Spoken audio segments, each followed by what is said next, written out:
The latest escalation in the Israel-Lebanon crisis has left at least 8 people dead and 19 injured after an Israeli airstrike hit Deir al-Zani in southern Lebanon's Nabatieh Governorate. Lebanese health officials say among the dead are 3 women, 5 children, and 6 women are also reported among the injured. Authorities say that this comes despite a ceasefire arrangement that took effect on April the 17th and was later extended through indirect negotiations.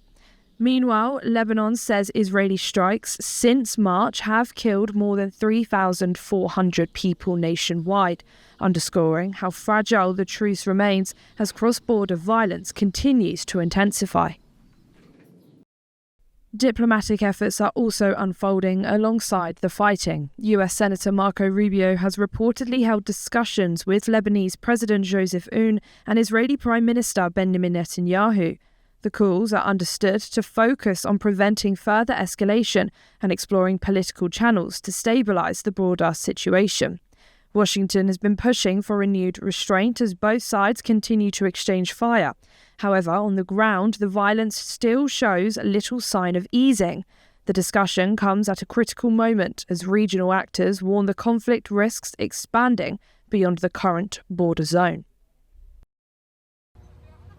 On the military front, Israeli operations appear to be expanding. Reports indicate IDF activity closer to the Zorani River area, signalling a broader operational footprint in southern Lebanon.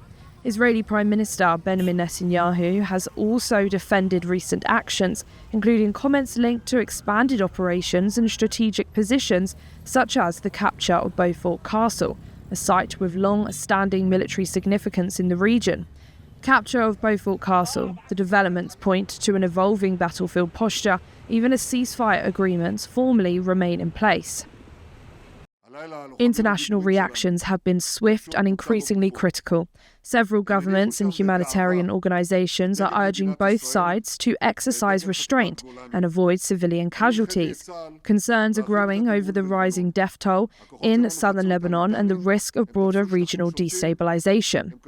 Aid agencies have also warned that repeated strikes on populated areas are deepening the humanitarian crisis. Despite these warnings, neither side has shown willingness to scale back operations, with each blaming each other for ongoing violations of the ceasefire terms and continued cross-border aggression. At the same time, cross-border fire has continued. The Israeli military says its air defense systems intercepted 3 projectiles fired from Lebanon towards northern Israel.